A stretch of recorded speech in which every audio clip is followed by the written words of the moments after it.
I'm Steve Weinberger, CEO of the Clearwater Jazz Holiday Foundation. My name is Frank Williams, and I am the Clearwater Jazz Holiday Education Partner. My Journey with Jazz program is a music mentoring experience that brings a wonderful game that we developed to neighborhood family centers primarily, which are situated in more economically challenged pockets of the community. It's a game where students learn about people, places important to the history of jazz, but they're also exposed to jazz musicians we bring in, and it's really surprised us, hasn't it? I'm going to give credit what credit is due. When we started this program, it was not really a game. And we had people coming in to speak to the kids, and the kids were, how shall I say, getting bored, and they were misbehaving. And it was Steve's idea to make it into a game. And that is when the excitement came. So I'm not going to let you not give yourself credit for this brilliant idea. You know, it's been fun to watch the kids participate by listening to clues from you and people you bring in, and we call you Father Time because you know everything. And I'm old. And you bring your personality into this setting and really grab those kids' attention, and then they listen to you. Now, they don't know anything about this music, but they know that it's important to listen to clues and to use those clues in a team setting to try to identify what the answer is. Who is the person you're talking about? What is the place? Or if it's a song, they're trying to identify the name of that song with clues.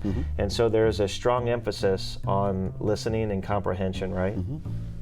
And what's also neat about it is when they have to give their answer, they have to do it in a way where they hold a microphone, they approach you, and they learn to communicate. So it's they're communicating with their team, but they're also communicating with you, right? That's right. That's right.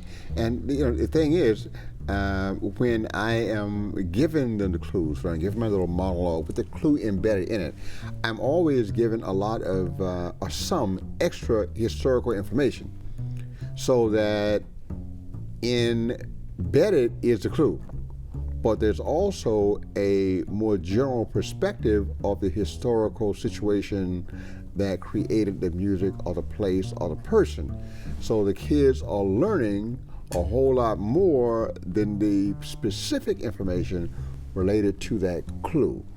What I like about it is that they do have to learn to speak properly in a public situation. They learn to use a microphone, good enunciation. They have to learn vocabulary, most certainly working on their reading skills. They're working on their organizational skills in terms of how they come together in order to discuss the possible answers and come to a team consensus as to what the best response is for that team. And the other thing is, since we offer them little goodies at the end for whoever, quote, wins the game, we're also helping them to use their natural competitive spirit in a very positive and educational way. And the funny thing is, we go to some places and we have such a great time with the kids. They're so well behaved and they're so engaged. And then you will go to the school that serves that particular group of kids, and the teachers, these are the worst kids, they don't listen, they misbehave, they this, they're that. Well, perhaps you're not approaching them properly. You're not being sensitive to their cultural needs, you're not being sensitive to their natural competitiveness, you're not stimulating that interest that keeps their attention, etc. But we have had great success with this program in having kids who speak well, who are organized, who know how to negotiate, who are learning about this music and all the historical ramifications of its development, and who are becoming better citizens and better students in their regular school experiences. Could you touch on the you know, a lot of these kids, they have not been exposed to a musician before, or have never seen jazz instrumentation. So they, you know, when you are accompanied as part of this program by local musicians who are also engaged, and they bring in an enormous upright bass or a shiny saxophone, what can you touch on that? Yeah. Pretty much, a lot of times, the kids have a difficulty identifying what the instrument is. I don't know what adjective you want to describe these kids. They simply have not been exposed to instrumental music to the point that they can identify instruments. I'm not going to give some kind of a connotation to them. But that's the first thing. They become familiar with instruments, and then they're given some history of the instrument. They're told about the variety of instruments in that family. For instance, a saxophone has a soprano, and has a soprano, and an alto, and a tenor, and a C melody, and a baritone, and a bass sax. They learn all those things, and they get a chance to hear professionals one-on-one with them play that instrument for them.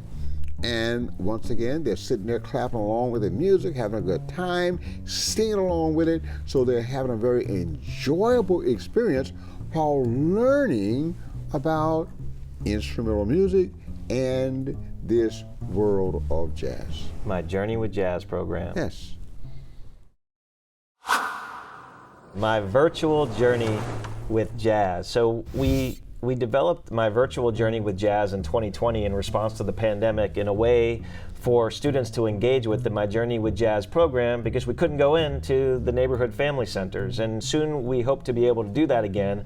But until that happens, we are launching soon a program where the kids can engage in the experience we created by visiting our website online and watching videos that were developed with you, Father Time, Frank Father Time Williams, and local musicians that talk about the history of jazz and create an opportunity for these kids to work with the program chairs at the neighborhood family centers and answer questions after watching the videos to earn recognition by Clearwater Jazz Holiday Foundation as Junior Jazz Masters. Exactly. And we do some instrument-specific videos on these too, so that students learn about jazz instrumentation and some other fun topics, including a Black History Month topic that we just completed. Yeah. So I'm excited to get this out there because I think it's a creative way, let's just say, of continuing what we started. Yeah, and the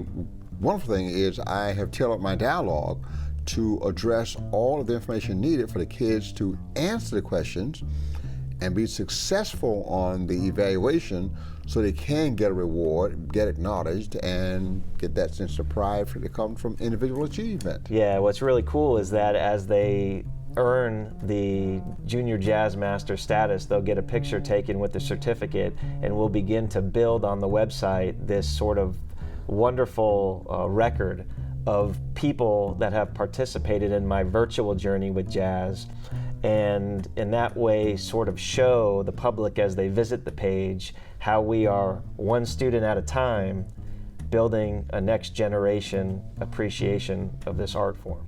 Yeah, so I guess we're going to have a group of young lions, and then we're going to have a group of younger than that lions. My virtual journey with jazz. Yeah. All right.